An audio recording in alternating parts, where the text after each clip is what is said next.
welcome back to my kitchen, Gigi's Kitchen, where you get to learn all things about cooking, tips and prepping and dining and just having a general good time.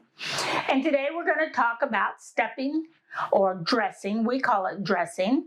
And we're going to talk a little bit about that, and we're going to put together some cornbread dressing. Now, I will go into all the ingredients here in a minute, but let me just talk about dressing for a second.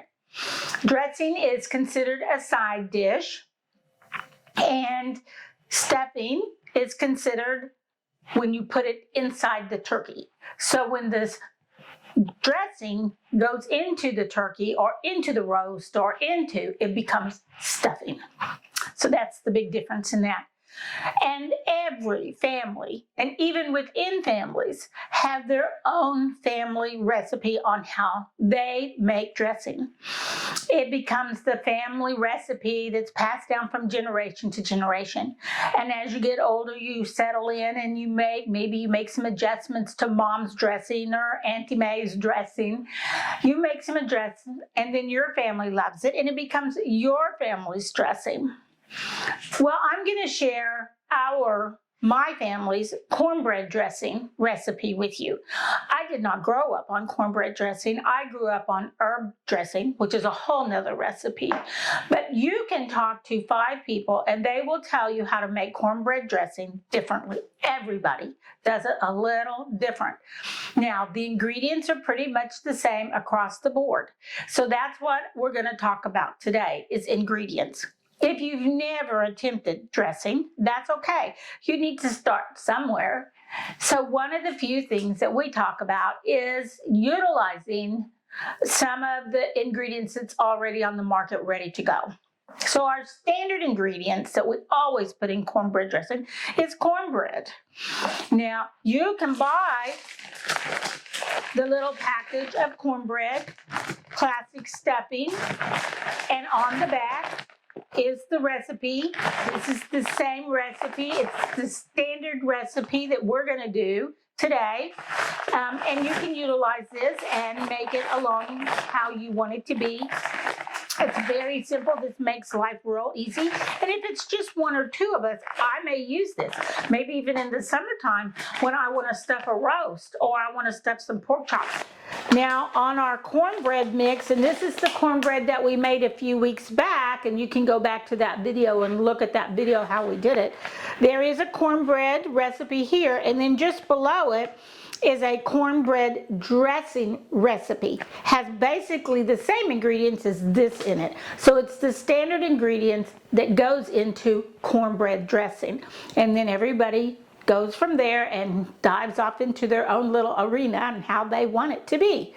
So what are the different ways people do it? Well, some people like their dressing real crumbly. Some people like their dressing really creamy. They like it very plain with just the basic celery and onions. Others, they put all kinds of stuff in it. Carrots, cranberries, nuts, oats, white bread. Some people mix the cornbread with the herb dressing. They do both. In my family, we do a creamy cornbread dressing. So it's almost like eating polenta, if you've ever ate polenta. It's almost creamy, like when you were in school or the cafeteria and they served it with the ice cream scoop, where you get it, put it on the plate, cover it with gravy. Let's talk about the basic ingredients that goes into cornbread dressing. No matter where you are, what you're doing, this is usually the standard on what you start with. We have butter, we have onions, we have celery. We've got stock, our cornbread that's been dried. We've got sage, poultry seasoning, and black pepper. And that's pretty much it. Now, let's talk about the cornbread. Because like I said, you can use a package like this, but if you're doing a large batch like I am, I would need 10 of these. So it's easier for me to get my cornmeal mix out and make me a big tray of cornbread. This is 3 batches, and then I don't use the iron skillet. I'm not worried about it getting crispy, because as you can see, it does get crispy. I lay down some parchment paper, and I pour my batter on my cookie sheet so that it's nice and thin. Put it in the oven for about 8 minutes, rotate it for another 8 minutes, and then pretty much it's done. Take it out, let it cool, and once it's cooled a little bit, you break it all up, and it gets broken up into bits and pieces, as you can see. And so then, once it's all broken up, I put it into either a large bowl, cover it with a cup towel, and set it on the counter away from everything, and I leave it there for a day or so. And every time I walk by, I stir it up. This time though, because I have my buddy back here, he has a convection oven that I can turn on the fan and not run the heat. So what I did was I broke it all up, and then I just put it back in the oven and turned on my convection fan. No heat, and let the fan run. And it ran all night until today, and we're ready to utilize it. It's nice and dry and crispy. You don't want to use fresh made cornbread. You need it to be dry, or your flavors are not going to become absorbed into the cornbread, into the meal. So we want the flavor of our stock to go into the cornbread. We want our seasonings, our onions, and everything to go into our cornbread. So that's why it needs to be dry before we mix our stock into it. Now the next thing we want to talk about is our stock. This is our standard stock, just like we always make. There was a video on it a couple weeks back on stock and how we did it. The only difference that I did with this stock is I put in here a good teaspoon of the poultry seasoning and a good teaspoon of the sage and a good maybe a half a teaspoon of the black pepper. Now the reason for that is because I want to layer my flavors. We like a lot of sage in ours. It needs to be very sagey.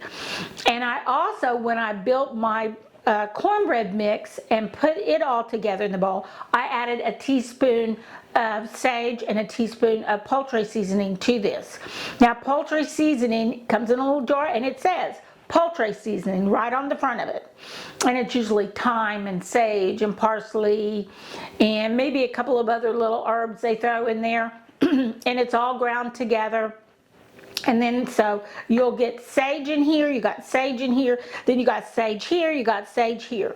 And that's how we build our flavors. Remember also that our stock has celery and onion in it as well when we cooked it down. And for this stock, knowing that I was going to use it for cornbread dressing, I added extra celery. Instead of 1 celery stick, I added about 2, and all the leaves of the celery so went into this stock. So it's very herby, very sagey stock. So then we can layer those flavors into our cornbread dressing. So we have over here 3 cups of onion, 3 cups of celery, 1 stick of butter.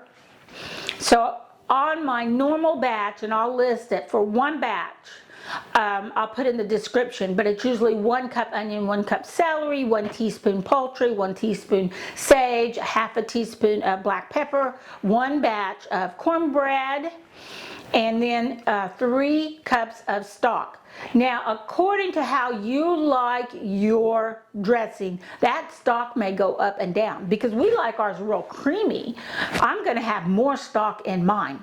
I'm going to start out with the 3 cups of stock per, so that is 6, 7, 8, 9 cups of stock for my 3. And this is gonna then make me a lot of cornbread dressing. We will eat cornbread dressing from now until spring. Half of it will go into the refrigerator and freezer for Thanksgiving dinner. It will be pulled out again. We will have some in Christmas dinner, and then we'll pull it out again sometime in late January, when we may be having a family dinner get together and pull it out and have nice warm cozy mashed potatoes and dressing. So we'll have it to go, and it may even last until spring. It will stay in the freezer for a very long time. I've kept it in there good 6, 8 months because I don't put eggs in mine because I want to freeze it and then let it thaw and then cook it. And a lot of people do. They'll add a couple of eggs to their dressing for a binder to help it stick more together. But we don't need to do that because we're going to cook ours down. We're going to get our stock really hot in the pan, boiling hot, and then we're going to start adding our cornbread in there and our seasonings. And so then the cornbread and the stock will cook down and all the graininess will soften and then become creamy.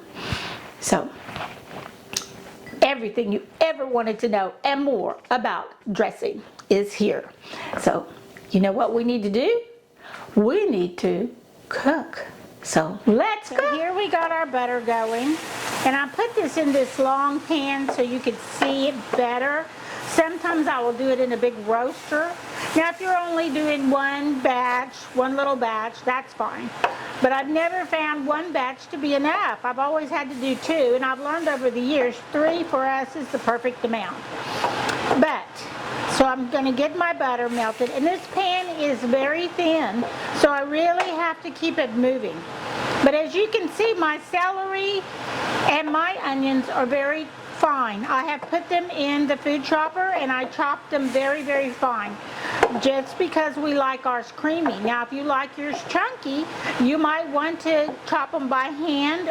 I'm just going to saute this down for a few minutes till it starts getting soft. Not long, maybe 2 or 3 minutes. My butter's good and melted. I don't want browned butter, I just want creamy butter.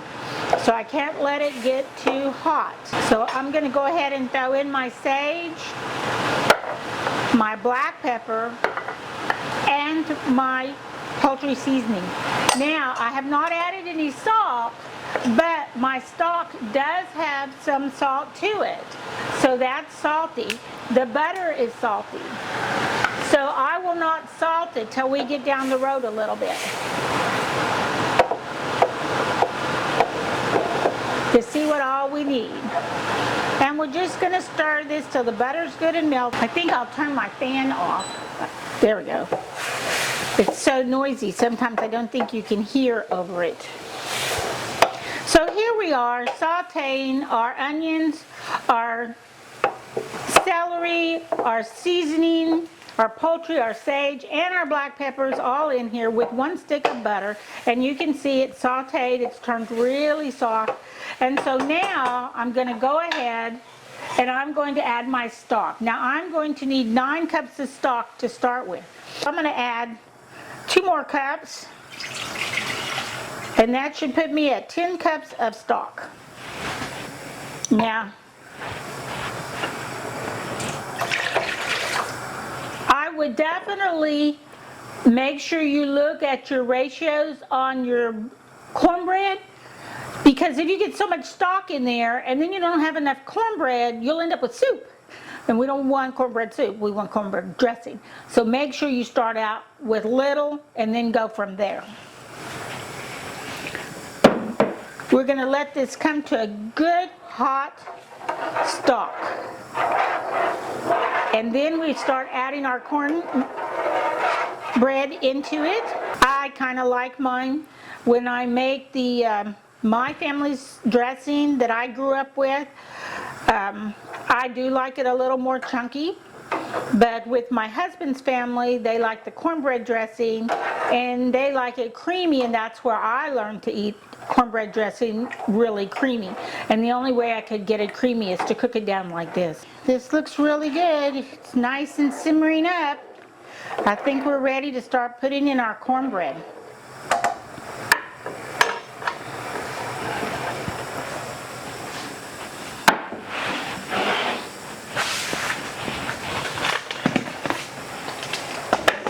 And I'm just going to add it.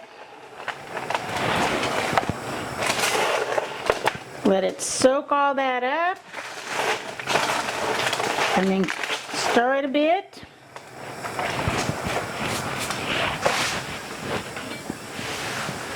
Now a lot of people do it differently. If you want it more chunky, then you can put the cornbread in a big bowl. Add your stock until you get it the texture that you want. It's starting to get really soft now. And it's looking really good. So I'm going to start adding some more in there. I'm going to turn my flame down though.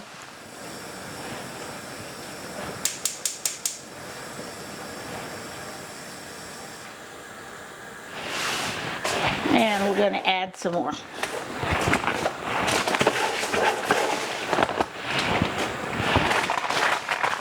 Now I do this. So I still have a little bit of cornbread left over here, which I'm going to go ahead and throw in there.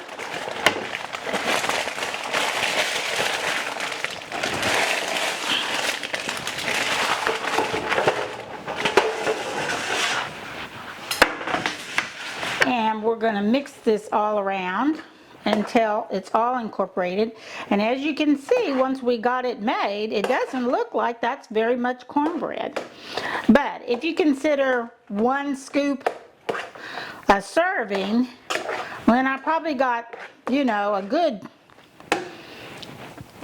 well, let's see, 1, 2, 3, 4, 5, 6, 12 servings in here or more, depending on how much you eat on cornbread dressing. Some people, that's all they put on their plate, and other people don't even eat it. So, you know, it's just what your family likes.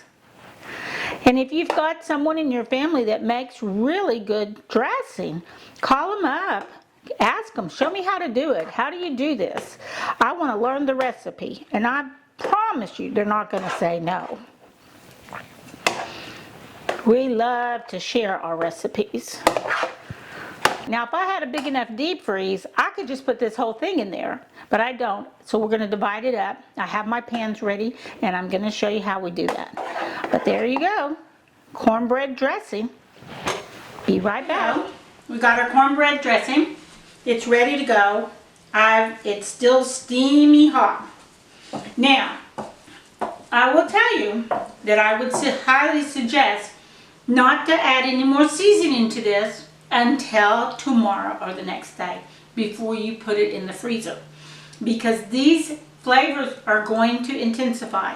Remember, we layered all of our seasonings. Our stock had onion, celery, all the seasoning, the poultry, the sage. You can pack it today. You can let it sit and continue to steam. It'll just continue to get creamier as it steams.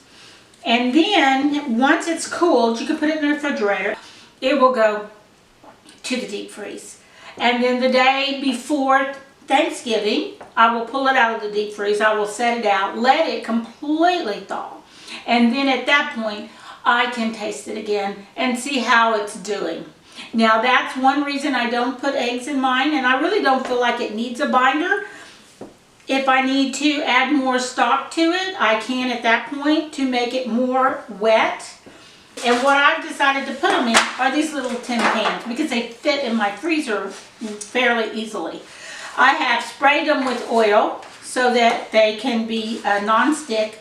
You can butter them down. Some people put butter all on the inside of it, but I find just spraying it with the little can spray works just well. And then I'll put in half in one, half in the other, and then we'll cover the top with foil, and they're ready to go.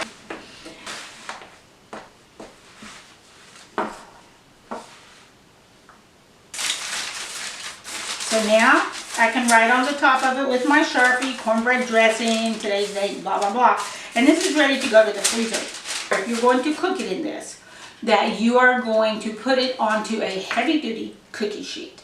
And then I put my oven on about 350, 375, put it in there just like this, and let it steam through for a good hour. And then take the foil off and let it brown. And then it will be ready for dinner. And there we go. Cornbread dressing. Ready for the deep freeze. Ready for whatever holiday event you have coming up. You can do this. See you next week. Bye.